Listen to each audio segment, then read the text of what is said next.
I did. You already turned off your volume? Yes. Okay, perfect. So I'm here. You should be able, now that it's there, you should be able to join in one little second. You don't want to. Good morning, everyone, and welcome to Paying for College in California as an Undocumented Student. My name is Nancy Jeditis, and I'm really excited to be here with you today on our very first webinar of the week of the Community College Undocumented Student Week of Action. Welcome to everybody and congratulations across the state. I know there are so many amazing activities that got kicked off today that will be taking place across the week. We at Immigrants Rising are definitely supporting these efforts. We're working together with the community colleges and the CCC Foundation, the CCC League, and this week, Immigrants Rising will be hosting webinars every day. Today, we're hosting the Paying for College webinar.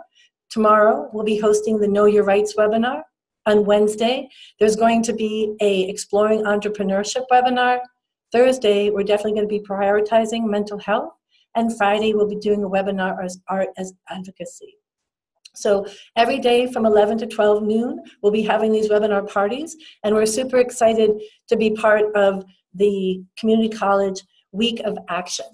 We'll be talking today in today's agenda. We're going to be doing introductions and outcomes, talking a little bit about knowing the rules. I'm so excited that we're going to be able to share the real life experiences of a student that from a community college just recently transferred, talking about how to pay for college both through in-state tuition, the California DREAM Act, and beyond the California DREAM Act for those that don't meet eligibility, scholarships, and other opportunities.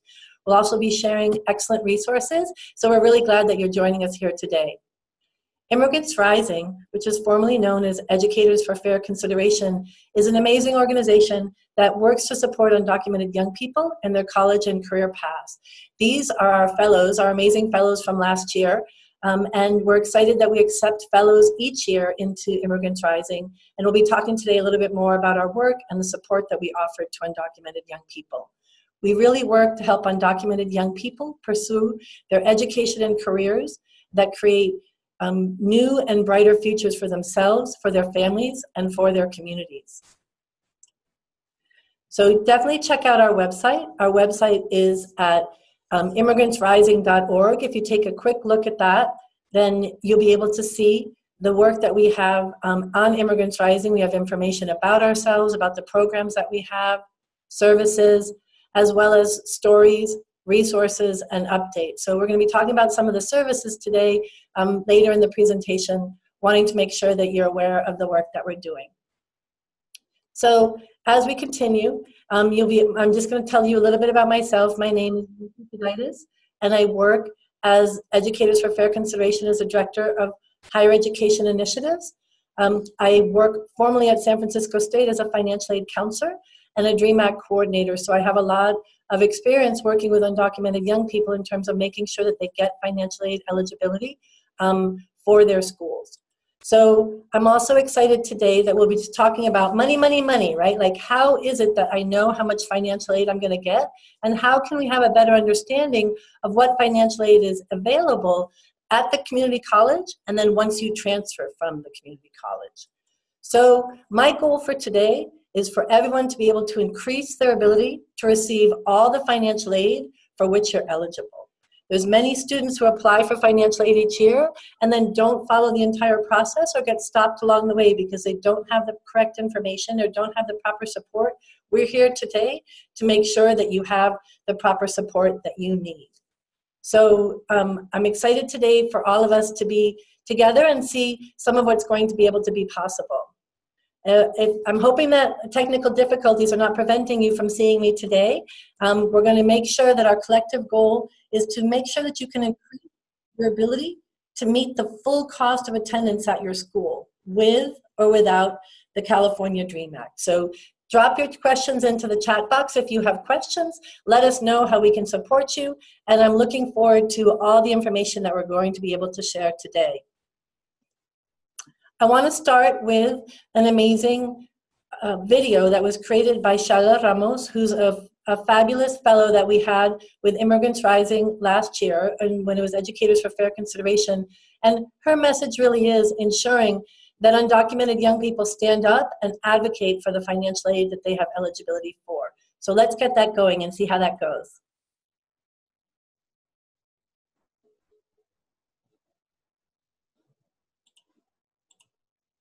Too many of us have had to choose between surviving and our education. Too many of us have had to struggle to pay for college. Too many of us have been called criminals and have been told that we don't belong here. Too many of us wake up with anxiety every day waiting for the moment we hear that DACA is gone or that someone was deported. But when will it end?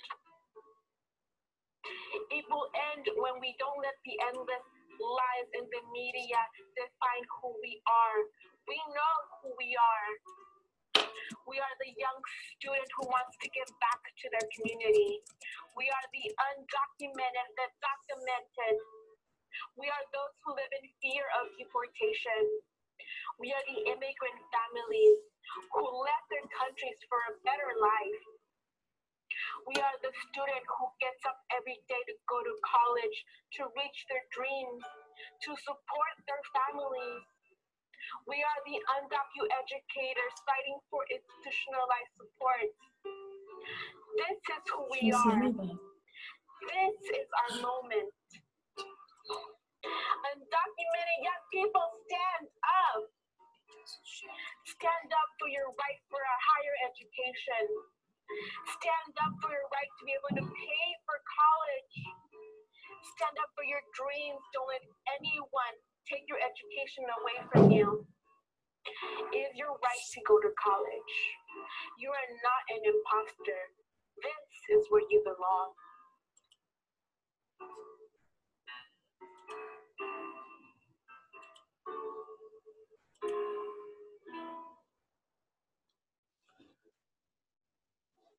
I hope that all of you were able to see that video.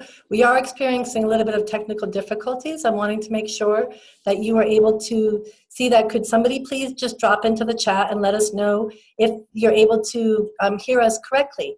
We want to make sure that if there's problems that we should go ahead and change the internet. It's hard to hear the video. Yes, you can hear us. Great. Excellent. I'm glad you're able to hear us loud and clear. Thanks so much. I hope you're able to see that amazing video. From Shaila Ramos. We'll also be adding that into the chat later on.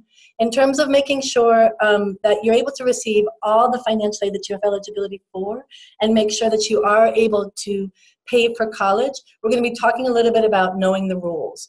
So in terms of knowing the rules, it's going to be important for you to have a better understanding of how not all undocumented young people have access to the same support. And if you're an undocumented young person listening to this, you know this loud and clear. As educators, I think it's important for us to have a better understanding that some undocumented young people do have eligibility to DACA, in-state tuition, or state-based financial aid. Others are actually ineligible for some of these different services or legislative solutions. And so we want to make sure that you know what kind of support is actually available for these students. And so we're going to get started with in-state tuition, because when we're talking about how to pay for college, in-state fees versus out-of-state fees really change the game. And so we want to make sure that you know that in-state tuition is actually expanding in California. AB 540 started originally with 3 years of college and graduating from a California high school or a GED. AB 2000 expanded that for those who hurried up and graduated college early, but we're really excited that SB 68 just passed this past fall and now allows individuals to have community college classes, adult school classes, associate's degree, or the minimum transfer requirements also count, as well as just the 3 years of high school or graduating from a California high school.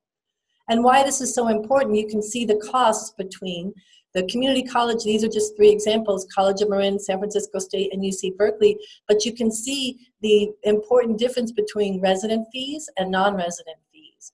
And especially you can see at the community colleges, resident fees are approximately $588 if you do not meet that eligibility or you do not have your affidavit actually in place. Then you're going to be charged these really expensive fees, and also you would not be considered to be eligible for the California DREAM Act. So really important that you do know what the rules are, and we'll be talking about those in a little bit more detail. I'm also looking at this, AB 540 and SB 68 is not just for the community colleges, it also counts when you go to the CSUs and the UCs. So in terms of how the California DREAM Act works, the California DREAM Act actually requires in-state tuition. DACA is completely separate, but we have this really cool chart called Understand the Differences, which lets you know what the in-state requirements are for AB 540, for AB 2000, for the California DREAM Act, and also federally what the requirements were for those who had eligibility for DACA. What's important to know is that in-state tuition is actually required to be able to have eligibility for the California DREAM Act. And the California DREAM Act allows you to have eligibility for all kinds of different financial aid, which we'll be talking about a little bit later as we go on in the program. Also wanting to let you know that, as I was saying, SB 68 does expand AB 540 and allows individuals not only to have 3 years of high school, but also to be able to add adult schools and community colleges for the educational requirements.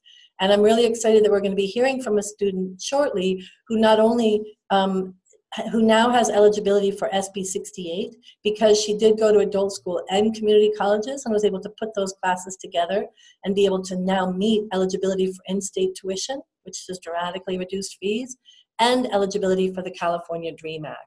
So that's really exciting. Now, if you're a little bit confused, or if you yourself are in community college, if you're not paying resident fees already, then you really want to take a quick look at this tool that we have created to see if it's possible to qualify for in-state tuition. Because we know that when students are paying out-of-state tuition, there's so much worries, not just about homework, but also about money. And this is a quote from Isabel Menga, is a fellow and a scholar here with Immigrants Rising, who just this year also now has eligibility for in-state tuition. So we're excited to see how that's opening up the doors for more people at the community colleges. We want you at the community colleges, as well as the educators at community colleges, to know more about this information. So I want to show you about the California in-state tuition tool that we have created. This is a tool that allows individuals to actually be able to have an opportunity to be able to receive in-state tuition and see if they meet the eligibility. So if you click on this link, you'll be able to see the information that's available for in-state tuition.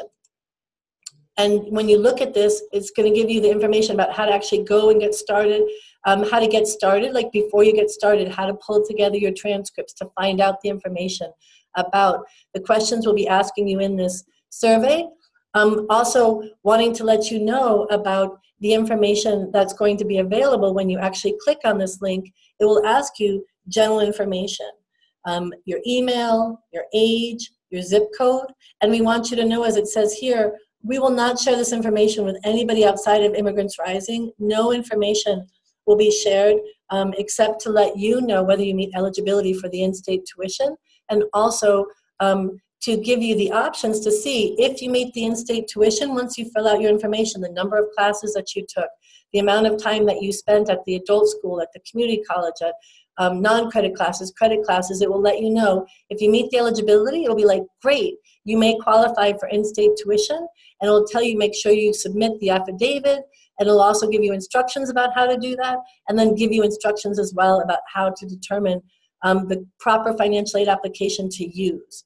If you don't meet the eligibility, then this is also going to be the opportunity to be able to help you keep going and say, okay, you don't meet the eligibility yet, but we want to make sure that you know the steps that you need to do. And we'll give you information specifically to our in-state tuition page on Immigrants Rising to let you know about some of those opportunities that are available for you. We have been getting a couple of questions in terms of, will this PowerPoint be shared? Yes, we will definitely be sharing this PowerPoint with others. And we also want to let you know that these videos, the webinars are being recorded, and they will be shared on the Immigrants Rising website, as well as on the CC League, the California Community College League website, and we'll be sharing those links as we go. So in terms of trying to figure out what kinds of financial aid eligibility you should be using, I think it's important to understand that there are two main kinds of financial aid applications. Most of you know this, but I think it's important also for those of us who are educators that we always remember that we never just say FAFSA alone or DREAM alone. We always just try to talk about the FAFSA or the DREAM application, because that way we let students know that we are aware that there are two different kinds of opportunities to receive state-based financial aid, and there are also the opportunity to let them know that, to ask questions about that. So for students who should be using the California DREAM Act application, that's for all students who are undocumented students, students who also meet the eligibility for AB 540 and SB 68, and then students who have DACA. So students who have DACA are not eligible for federal financial aid. They just have eligibility to be able to work within the United States. So they can, federal financial aid includes things such as the Pell Grant, loans, and federal work study. So students who are applying for the California DREAM Act do not have eligibility for any federal aid. However, students who are DACA students could work on campus. They just need to work not in a federal work study program, but in a student assistant program or a lab aid program. For students who should be applying for the FAFSA application, those are students who are citizens, as well as students who are legal permanent residents. There are a number of eligible non-citizens according to FAFSA, and FAFSA has a very specific definition of those, and T visa holders. So you could just, if you're like, well, am I an eligible non-citizen or not? DACA is not one of those categories, but they do include asylees and other specific instances that you can find out more on the FAFSA application for. So in terms of FAFSA versus DREAM, we do have this great guide that actually lets you know how to guarantee to use that you use a correct financial aid application. So this is a great resource for students as well as for teachers to have this close at hand so that they can know what application actually should they be using. Also, if a student came to you and they used the wrong application, this form is also a great opportunity for you to be able to see how you could reverse that application at your financial aid office at your school. So we'll be talking a little bit more about the different kinds of financial aid that you could receive through the California DREAM Act application. But I'm really excited that before we get into the specific details about that, I want you to know that the DREAM Act application and the FAFSA application are open right now. They opened on October 1st, and they'll be available already through March 2nd. Now, the FAFSA has a new look. If anybody's looking at that FAFSA application, it has a brand new look. The California DREAM Act application still has that welcoming picture on the front, and you just need to go to dream.csac.gov, or you can go to fafsa.ed.gov to apply, as you should be applying to those different applications. And the California Promise Grant, this is a grant that's specifically for the California community colleges, and some of your community colleges want you to fill that out on person, actually in paper application, and a number of schools, which is actually at the CCC Apply link, will let you know whether you should actually be applying online for the California College Promise Grant or through paper application at your school. Or some schools actually use the California DREAM Act application information to see if you meet eligibility for the California Promise Grant. So definitely check with your school, or educators check with your financial aid office and say, if a student wants to apply for financial aid through the California DREAM Act, should they be using the paper application for the California Promise Grant, the online application, or the California DREAM Act application overall? Let us know if you have any questions as we're going. I do see that there's a lot of questions about the presentation. We will be sharing that information as I stated, so that's going to be available. Also wanting to make sure that you know that we have a lot of resources on Immigrants Rising website to find out more about that information overall. But I'm really excited that today I have the privilege and the honor of speaking with Maritza Quiroz, who's one of the amazing students that I know who actually went to adult schools and the community college and transferred to a UC. So Maritza, I'd love to have you join us today. We're really excited that you're here. Thank you so much for participating. Thank you, Nancy. Congratulations on your recent transfer from the community colleges. We're really excited to see a little bit more about your journey. So can you tell us a little bit more about yourself? Yes. Hi, everybody. My name is Maritza. I am originally from Los Angeles. I am a graphic artist. This is what I've been doing for many years. And this is an occupation that helped me work and pay my way through community college. I'm a proud transfer student, and I just transferred to UC Berkeley this fall. This is my 9th week, and I am majoring in American Studies. Sweet, sweet. So, well, you've been going to school for a long time before you got to Berkeley, right? Could you tell us a little bit more about that? Yeah, so I arrived from Mexico to Los Angeles when I was 17. And when I arrived, I started attending a series of adult schools. So, I had to learn the language. I took my GED high school in adult programs in downtown LA. And also through an adult school, I was able to take a course on graphic design. Then at that time, there was really no financial aid available. This was before AB 540. This was really before anything. So the fees for community college was extremely expensive for me. So what I did is that I started freelancing, and I paid for community college classes, like one class at a time. And I took most of my classes in LA City College and LA Trade Tech. And in those colleges, like, I could take classes at night. They were very flexible. They were closer to my house, and I could also take online classes. And then in West LA College, that was the school that was furthest from my house. But this is really where I started meeting people that were interested in transferring to a 4-year college. So by being around them, I felt just motivated to start applying to a 4-year college. And then I moved to Berkeley 2 years ago, and the last class that I took was at Berkeley City College. And there was a big gap between all these schools. But what was special about Berkeley City College is, like, the support for undocumented students was very visible. As soon as I walked in, there were posters everywhere. This is where I met amazing, counselors and people that helped me through my transition to Berkeley. Yeah. Tell us a little bit more. I mean, it sounds like you've had a long path towards coming to school. And I understand that it was only at Berkeley City College that you actually first had eligibility through SB 68, or actually being able to receive some state-based financial aid. Is that true? Yeah, at Berkeley City College, I learned that I was finally eligible for in-state tuition. So the last class that I took there, I was able to do it at a reduced fee.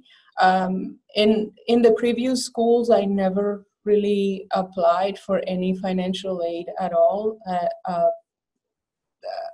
A lot of it was because I was nervous to fill out anything. I was really, just doing paperwork, like, made me really anxious. In fact, like, at Berkeley City College, I actually had someone from the Undocumented Student Center go with me to the admissions office and fill out this. And I was shaking and I was nervous, but everything was okay, but just having that support made a huge difference. Yeah. So also, just in terms of being not eligible for AB 540 previously, I know there's a number of individuals that are going to be listening to us that are either working with students that do not meet AB 540 or SB 68 eligibility, or educators who want to support them. What's your advice, and what kind of gave you the strength to continue on? Yeah, can we go through Sure. the next one? So yeah, like, one of the key points, I'll go back to that slide. Okay. But one of the key points was, first of all, like, to students, it's important to expand your network. Like, apply to the California Dream Act anyway, even if you are unsure that you qualify or not. I did that. Like, I applied to this not really knowing, and SB 68 came into place at the beginning of the year, but my California Dream Act application was already in.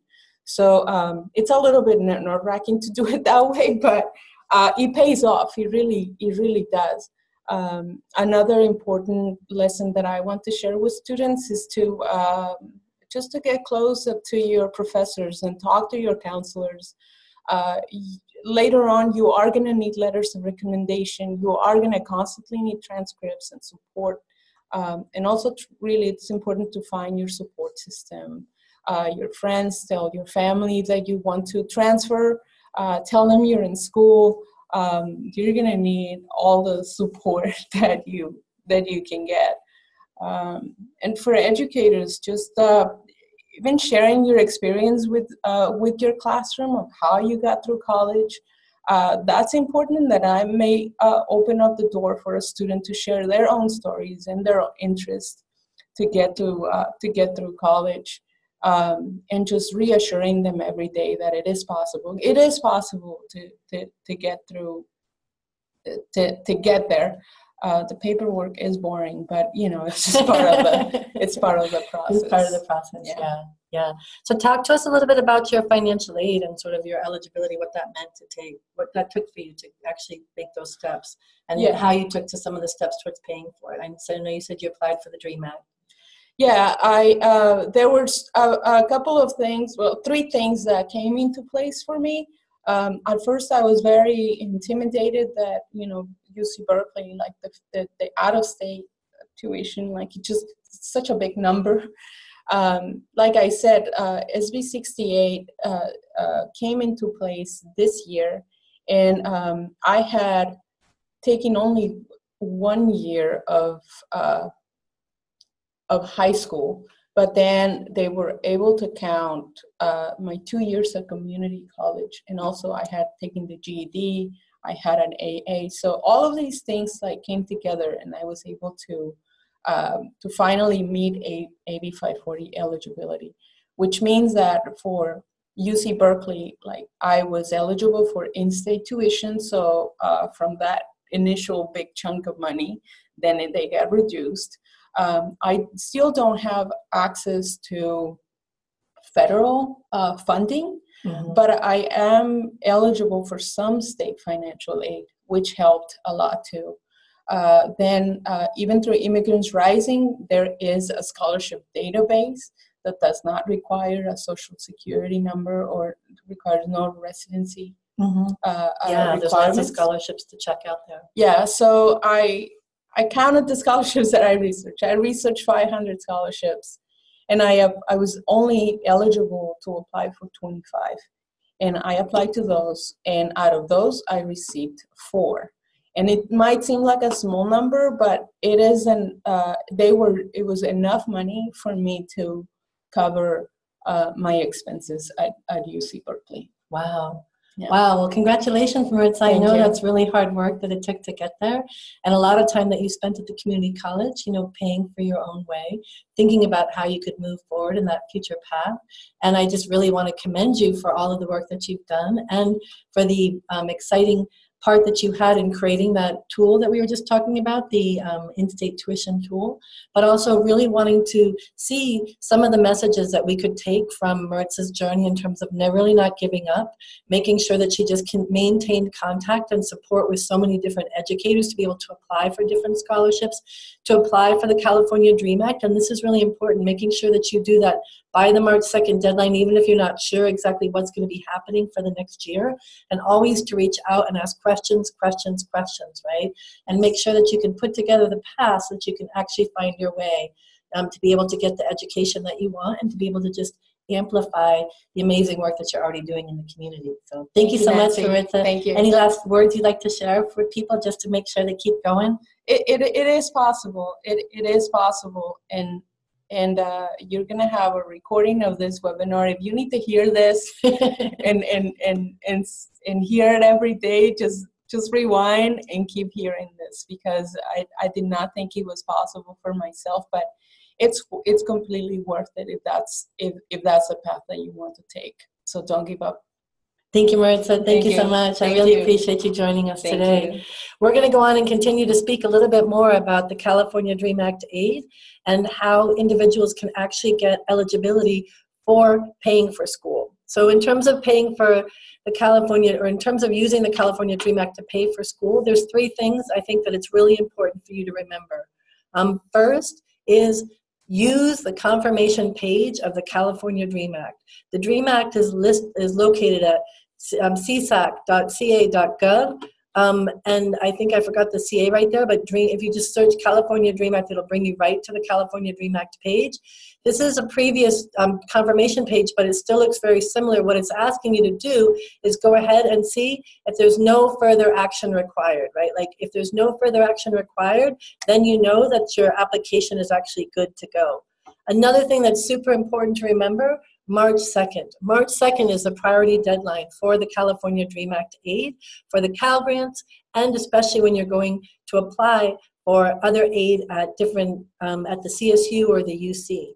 And so it's important to be thinking, I know that at the community college you can use the California Promise Grant. You can apply at any time and still meet eligibility that same semester, but it's super important that you're thinking about meeting the March 2nd deadline before it is that you actually want to transfer, so that you can receive the Cal Grant at your transfer school, even if you're not already getting it at the California Community College. The third thing I think that's really important to remember is making an account with Web Grants for Students. Web Grants for Students is where you can check, one, do they actually have a Cal Grant that they're already awarded me that I didn't know about? Two, if you're applying for the first time, you can check to see if you actually have the California Student Aid Commission has received your, they've actually gone ahead and received your GPA verification form, which should be sent by your high school or your community college based on where it is that you are in your educational process. And the third, if you've actually received a grant, it'll let you know where that grant can meet eligibility, where you should actually send your Cal Grant. So definitely those are the three places that I think it's important to look. And also knowing that if you apply for the California DREAM Act, then these are the kinds of aid that you can receive to pay your fees. If you get that resident fee, and it is important that you meet the eligibility for AB 540, SP 68, or AB 2000, because that's a requirement to receive the California DREAM Act aid. But if you look at this, the potential aid that's available, the California Promise Grant will pay the majority of your fees. The State University Grant pays almost everything except for about $500 of the CSU fees. The UC Grant pays almost the majority of your UC fees. Also, if you are looking for state-based financial aid, you can also have eligibility for the CSAC grants, through the DREAM loans, and through the middle class scholarship, which is available through the California Student Aid Commission. So these three grants are specific to the school that you go to. They don't have the Promise Grant at the CSU or vice versa, but the CSAC grants are available at all the different schools, and the DREAM loans and the middle class scholarship are available both at the state universities and the UC. So definitely to be checking that aid, eligibility and aid out. Also really important to be thinking about how can we actually receive, what kind of aid is actually going to be available, or financial aid that's available for students. When they're asking in terms of the kinds of financial aid that students have eligibility for, students who meet the eligibility for AB 540 or SP 68 can have application fee waivers at the CSUs, at the UCs, and at private schools. They also can have eligibility for EOP&S at the CCCs, and EOP grants at the, and EOP services at the CSU and the UCs. Institutional grants are eligibility regardless of the age that you have. If you meet income eligibility and you meet the eligibility to apply to the school, then you can have eligibility for the California Promise Grant, for the State University Grant, and the UCs at the CCC, CSU, and UC respectively. So it's important to know that this aid is available for students, and most of the time for the institutional grants, they require the California DREAM Act aid.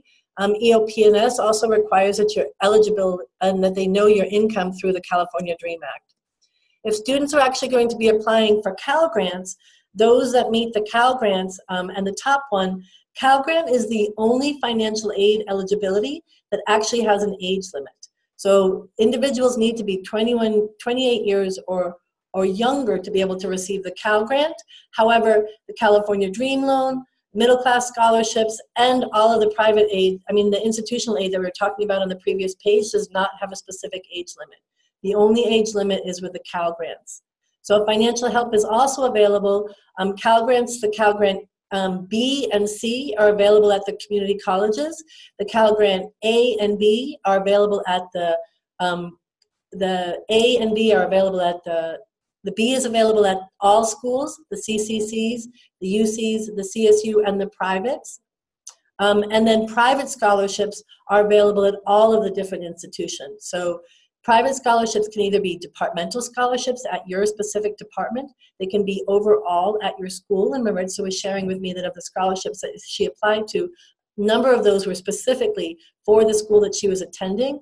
There's also schools, so at your current school, also at the school that you want to transfer to, and community-based organizations has scholarships that are available as well.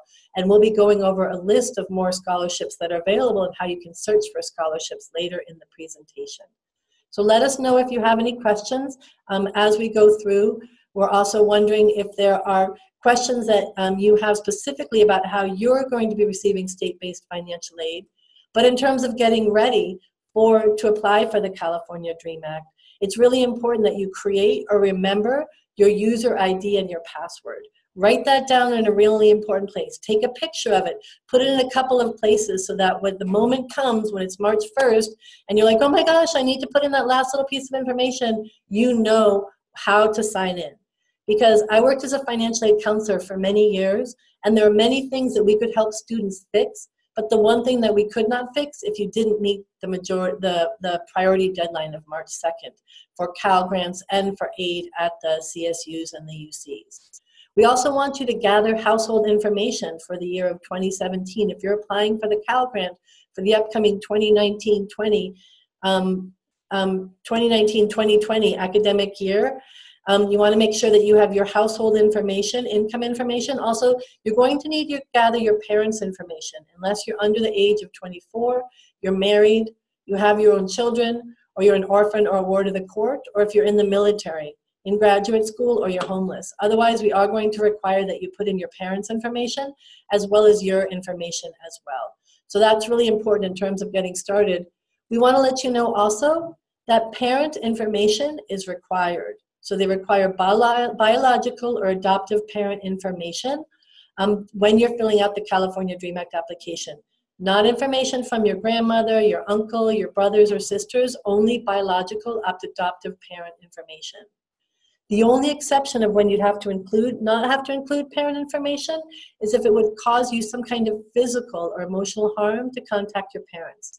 And if that's true, then you as the student would have to write a letter and explain, this is what happened, this is why I can't contact my parents, and then have your third party write a letter, like someone like a counselor. And that's why, again, it's important, like Maritza was saying, to make contact with your counselors, with your financial aid advisors, with the undocumented student advisor at your school, so that they could actually write a second letter if this is a circumstance that pertains to you. And then those letters would be submitted to the schools that you're speaking to, and then the financial aid counselor would work with you to make sure that you got the information that they needed to be able to see if it would be possible to override the parental information that's normally required. So make sure that you're asking questions as you go and getting the information that you need to get the information to support you to go to school.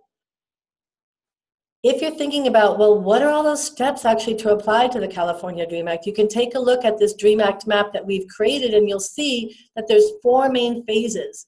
Well, first of all, you'll see, wow, there's a lot of steps, right? It's a lot more than just applying to that very first time of making sure that you submit your DREAM Act application by March 2nd. It's also the second phase of applying for the CSAC Cal Grant, making sure that you actually get everything in order to have a valid application.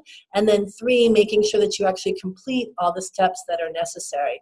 We have this DREAM Act map on our resources. I see that I listed the wrong one. It's actually at Immigrants Rising /resources, but we can get you more. That information is going to be shared at the end of the presentation. And letting you know about the timeline. The timeline is actually applying by October 1st to make sure that you, by October 1st, between October 1st and March 2nd, that you apply for the DREAM Act. Also during that same time, making sure that your GPA verification form has been submitted by your school so that you can apply for the Cal Grant. We want to make sure that between after you submit that by March 2nd through May, that you're doing the steps to make sure that you have a valid application. And that's going back to those 3 main areas I was talking about before. 1, that you actually have a valid application, and you can see that that's completed on the confirmation page. 2, that you actually have the information that you need on the CSAC page on the web grants for students. And 3, making sure that you do income verification if that's required. And the 4th phase is actually making sure that you get that money right in your pocket, which is to use your financial aid. And that's different steps: the selective service, getting your affidavit in on time, figuring out your budget. And we'll be giving you tips for that as we continue on within the presentation. In terms of getting a Cal Grant, undocumented students are only eligible to apply for entitlement Cal Grants. There's 2 kinds of Cal Grants. One's entitlement grant, and that means you're entitled to it as you come out of high school into a 2-year or 4-year university. The second kind of entitlement grant is for a transfer entitlement grant. So if you're at the community college right now and you're thinking about transferring and you don't have a Cal Grant yet, if you apply in March, the year before you transfer, you also could be considered for the transfer entitlement Cal Grant if you're under the age of 28. If you're over the age of 28, you still want to be doing the California DREAM Act application because you could be eligible for UC aid, for institutional aids at the UC, for the CSU State University grant, and at private institutional aids, as well as at private scholarships that are available. So definitely important to be thinking about that. But that's why March 2nd is so important. We want to make sure that if you're thinking of transferring, that you apply by that deadline. And if you're still at the community college for another year or 2, just good to get in the habit of applying early so that you make sure that all of your paperwork is in order. So there's definite points that you want to be thinking about, like in terms of making sure that you check on your confirmation page to make sure your application is submitted completely. On phase 2, going through your web grants for students to make sure that you actually have your GPA received or if you got a Cal Grant awarded. Phase 3, you want to be looking at the different schools and the school portals at all of your schools. So if you're thinking of transferring, then it's not just at one school that you want to look at. You want to be setting up that financial aid at a number of different schools. And at phase 4, that's actually once you've chosen the school that you want to go to, or if you're continuing at your community college, just make sure that your tuition ratio to grants is set up, that you have your selective service in order, that there's no more holds, and that they have your AB 540 or SB 68 status all in order. We have some great steps about what to do after you submit the California DREAM Act. And that information is just some of the same that I've been saying: checking your student portal, checking your application for errors, and then making sure that you call your financial aid office or show up at your financial aid office if you have any questions. And what I encourage you to do is talk to the financial aid office and figure out, is there one specific person who is specializing with the California DREAM Act aid? And if there is, great. Get their name and then see if you can communicate with them directly, as well as working with the frontline staff to make sure that you get the information that you need. Also, just checking out what kind of financial aid is available. You can see that there's different kinds of aids at different schools, but look at that financial aid eligibility for the Cal Grant that could be available in terms of transfer for students that are going to actually be staying at the community college. Their Cal Grant would be for around $1,400 per academic year. So there's aid available at each of the different schools, and we want to make sure that you know what that aid is that you could have eligibility for. We do have a great Immigrants Rising website that has in-state tuition eligibility and DREAM Act eligibility, and that could just give you information. If you just go to the Immigrants Rising resources page, you'll find a lot of the information that I've been talking to you about today, and it talks to you about how in-state tuition and the California DREAM Act go together. So in terms of getting your award, once you've applied, once you've made sure that all the applications are in order, it's really important to make sure that young gentlemen between the ages of 18 and 25 actually have registered for the selective service and turn that selective service paperwork into the school. If you're at a community college right now and you have not yet received the California Promise Grant, you should definitely be checking out with your school to see if that's possible. Also check out to see if there's eligibility for you, because maybe you haven't turned in your affidavit yet, or maybe you haven't gotten your selective service. So always asking questions, and even if, as Maritza said, the paperwork can be a little bit daunting, following it through can actually make sure that you will receive all financial aid for which you have eligibility. And if you have questions about the selective service, you can just go on to Immigrants Rising website. I'll be showing you those links in a little while about how to get all of the different resources and information that you need. Something else that I also wanted to highlight was the information that's important for students who are citizens, but whose parents are undocumented. So really checking out to see those students should be paying resident fees at the community college.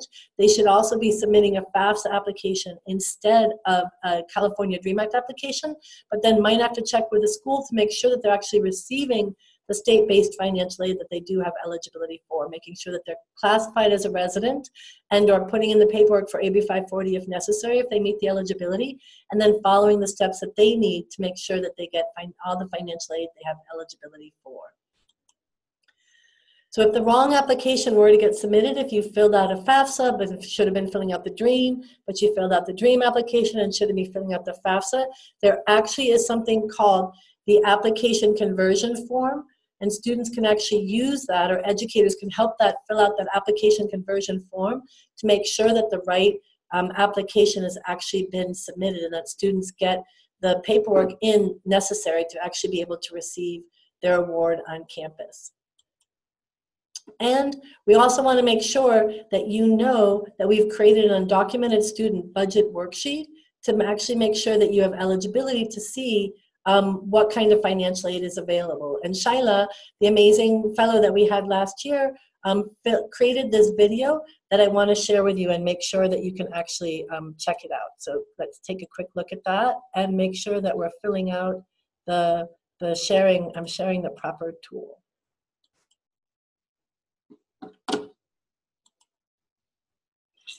Hello, my undocumented homies. My name is Shayla Ramos, and welcome to Student Hacks, the Undocumented Student Financial Worksheet. Did you ever wonder what your financial aid looks like? Are you unsure if you can even pay for college? Are you wondering which college to choose based on how much it costs? Well, hang in there, undocumented homies. We got the answer for you. Today, we'll go over how to use the magical, the numerical, Undocumented Student Financial Worksheet.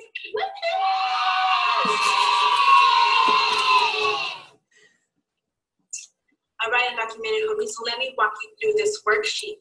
So with this worksheet, you can determine what money you owe your school or what money's gonna go into your pocket. We determine this by the estimated cost of attendance, the California DREAM Act grants, any scholarships you have received, or any other ways to pay for college.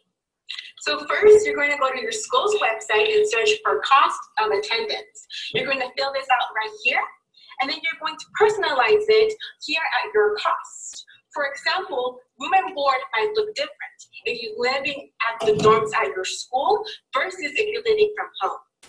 The second step is to review your financial aid award. You're going to put your California DREAM Act grants right here, the total grants minus your tuition, and then whatever is left, you're either going to owe or you're going to receive money, and then you're going to fill out the scholarship section and other ways to pay for college to pay for any additional costs. All right, homies, last step. Make sure that you fill out this worksheet for every single college that you're applying to, so you're able to compare financial aid packets and choose the right school for you. Remember to apply to internships and scholarships, keep the hustle flowing, know what you're getting, and know what money you have to pay. For the access to this worksheet and for more information on financial aid, click on the link below. Bye, homies. See you next time. Great. Thank you so much, Shyla. That was an amazing video. I love to see her work. Yeah, there we go. So let's make sure that I'm back on the page that I want to be in terms of actually being able to share with you the information that we have for the Paying for College website, or Paying for College presentation. So this undocumented student budget worksheet can really be helpful for you when you're at the community colleges to figure out what is your tuition, is that covered by the Promise Grant, do you have other scholarships that might be available for you, how can you win some different scholarships that are going to help Can you get a student assistant position on campus? Do you have off-campus employment? What are the ways that you might be able to have a different fellowship or an internship that's going to help you cover not just the cost of your tuition, because if you're only receiving the California Promise Grant, that helps cover the majority of your fees. You still have local fees that you need to pay. And then there's books, transportation, your living costs. So we know that there's a lot of other costs that are out there, wanting to make sure that you have access to all financial aid that you have eligibility for. So as we're thinking about that, thinking about also, what are some of the other areas that we can use? Where can you get information and help? So if you're looking for information about the California Dream Act, then that's just at caldreamact.org. I definitely encourage you to talk to your financial aid offices, talk to your website. Look on the websites, call them on the phone, send them an email, or go in person. Myself as a financial aid counselor, I know that when individuals actually came in to speak to me, it was really important for them to get my name, or if I was on the phone, talk to the person and ask their name, so that when you call them again, they already have some understanding of what your situation is and where you were in the process of the help that you need. Also, definitely write down this number for the California Student Aid Commission, 888-224-7268, because they're incredibly helpful in terms of making sure that you have the information that you need to be able to access the California Dream application, to apply accurately, to make sure that you have the aid available that's or the paperwork necessary to actually receive your California Dream Act. And your state and your Cal Grant if possible, and also checking out Immigrants Rising. We have an amazing website that I want to share with you that I think can be really helpful, just to make sure that you know what some of this information is that you can take a look at. So if you look at our services, you can look at some of the information that we have. We have an immigration legal intake service that's available. You can check that out. We also have right here on services the California in-state tuition tool that you want some information for if you'd like to get. We talked about that earlier. If you're an educator and you'd like to have us come and do a presentation and you're in the Bay Area, or you'd like to set up something virtually, you can just take a look at this presentation request form. I also just want to give you a quick look at some of the resources that we have. We have all kinds of resources for undocumented youth, for educators, about entrepreneurship, about paying for college. If you take a quick look at our resources page, right here you can see that there's information about entrepreneurships, all kinds of information about paying for college, including information about scholarships, and we're going to be talking about scholarships really soon. Also for educators, we have an educational resource binder, quick guides to college. So there's packed with information, and we want to make sure that you have access to this information as you need. Also, just taking a quick look at the information that we have, and then the information that we have in terms of where to be able to get help here, and also looking at information that's available beyond the California Dream Act. We did recently just get a question. Someone was saying, if people are going to be using the FAFSA application, is it true that they should be using 000000090 zeros for their application? Yes, they should be using 9 zeros if they do not have a social security number. Even if they have a DACA social security number, this is not considered valid for the FAFSA. They should be using zeros. Or if they're students who have citizenship themselves, they can use their social security number. However, parents should be using the zeros and use the application signature page to sign. But for those, so that's definitely important for us to remember and consider. Beyond the California Dream Act, though, for those who do meet the California Dream Act eligibility and need more aid beyond it, or for those who do not meet eligibility for the California Dream Act, it's really important to be thinking about scholarships. And there's lots of scholarships available. As Maritza said, Immigrants Rising does have a large list of undergraduate scholarships that don't require proof of citizenship. We also have a large list of graduate scholarships. So for those of you who have students in your classroom who are at the community college who are doing prereqs to actually get into graduate school, we also have a list of scholarships for graduate school as well. These are downloadable and free. We update them every year. And if you have a scholarship that you have on your school that's not available, or that is in your community, then you would definitely, there's information on here how to let us know so that we can promote that scholarship as well. We also have additional scholarship databases link on our page. We have created a flyer for private scholarships. And we always encourage students when they're thinking about scholarships to think about scholarships as an investment in themselves. If individuals are applying for scholarships and it takes them, even if it takes them 10 hours to write a scholarship essay, to submit the scholarship essay, to contact some of their coordinators and actually get letters of recommendation, if they get a $1,000 scholarship and it took them 10 hours to write a scholarship, it's really as if you got paid $100 an hour to write that scholarship. And most scholarships can allow you to use that base again and again to be able to cook that scholarship up and then reuse it in different scholarship applications. So we encourage you to definitely identify as many scholarships as you can and then come up with a strong scholarship database and actually be able to allow yourself to come up and build a strong scholarship essay. We have a Building Your Scholarship Essay workshop. We'd love you, if you're educators, how could you download this and work with your students to have them fill this out? If you're an English teacher listening right now from a community college, how could you build a scholarship essay right into your classwork? If you're working as a counselor, then this seems like a great opportunity, or you as a student yourself. What we want is for you to actually start be thinking and make a list of the significant factors that actually impacted your ability and your desire to attend college. What are some of the obstacles that you've overcome? What are some of your academic achievements, educational and career goals, including some of your financial need and your contributions to your communities, as well as your immigration story. These are all important factors that most scholarship essays that you're applying to are going to be asking you about. So this can be a great tool to kind of get you started. And again, once you have that strong scholarship base, you can apply to as many scholarships as you want using this essay as a strong tool. And there's scholarships at your community college, there's scholarships within your community. When you're ready to transfer, there are scholarships at the school that you're thinking of applying to as well. So definitely looking at that broad spectrum about how to see how you can get support. Also, I want to encourage you to check out My Undocumented Life. They are listing scholarships regularly right here on their scholarship page, as well as taking a look at the Dreamers Roadmap.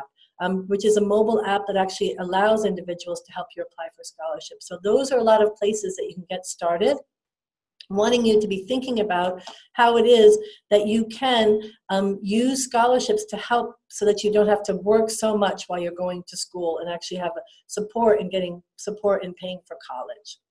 So we have a couple of time for questions. I'm going to see if any other questions have come in that you have, but we have a couple of opportunities to just be looking for any questions that you might be asking for us to share. So please throw them into the chat box right now if you have extra questions. And also just sharing with you a couple of great resources that we have available in the last minutes that we have today. We have created a quick guide to college access for undocumented students in California. This can be a great resource for you, as well as for educators to just have this information really handy. And all of those blue little lines that you see, those, if you look for this online and have this on your desktop, you can click to those and actually go immediately to the list and link of those. And this fabulous work of the layout was actually done by Maritza, who we spoke to soon. Someone said, is building the scholarship essay worksheet on your website? Yes, these are all listed under this Immigrants Rising resources link that you see right here. And then you can take a look and just scroll down to get to the information that you need for the scholarship page. Also, wanting for those of you who are educators who are taking a look at this right now, to make sure that you look at our Immigrants Rising Education Resource Binder, which is just actually showing college access for undocumented students in California and has all of this great information that's available for you. And it's downloadable and free if you just go to our Immigrants Rising page.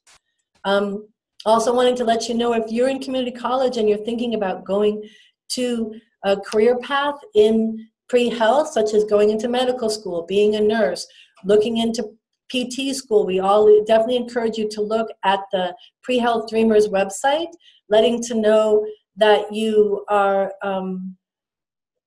letting students know that there's information that's available for you if you're actually looking to see how can you pay to go to school be able to pay to go to school with a pre-health idea. So someone's asking, what can I do if I don't live with my parents to report household income? This is a really important question. Maybe your parents, you don't live with your parents. If you're under the age of 24, you are required to actually put your parents' information in there. And that would be, if you don't live with them, to just get them on the phone if it's possible and have them fill out that information on the application as well. If they live in another country, gaining that information from them either by letter or from or information that you could receive, so that they can actually, and then work with them to have them sign the application electronically.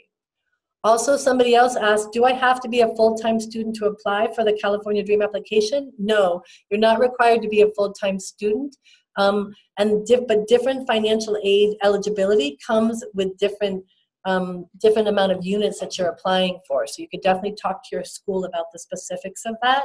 And we have run out of time, but I would encourage you that if you have questions, educators, definitely make your support visible. Make sure that students know that you are supporting undocumented young people. This webinar will be available for you to do a future broadcast and rebroadcasting. If you have specific questions, you can email me. My email is Nancy@Immigrants Rising. And I'd just like to give another big shout out, yay, to Maritza for participating today in the webinar and sharing her experience at the community colleges and how she used the California Dream Act financial aid at a community college and also to transfer. And then definitely a huge shout out to all of you who are at your community colleges, who are hosting webinar parties, who are hosting all kinds of great, amazing events this week. And we're really excited. We hope you tune in tomorrow, and we will be posting this website shortly.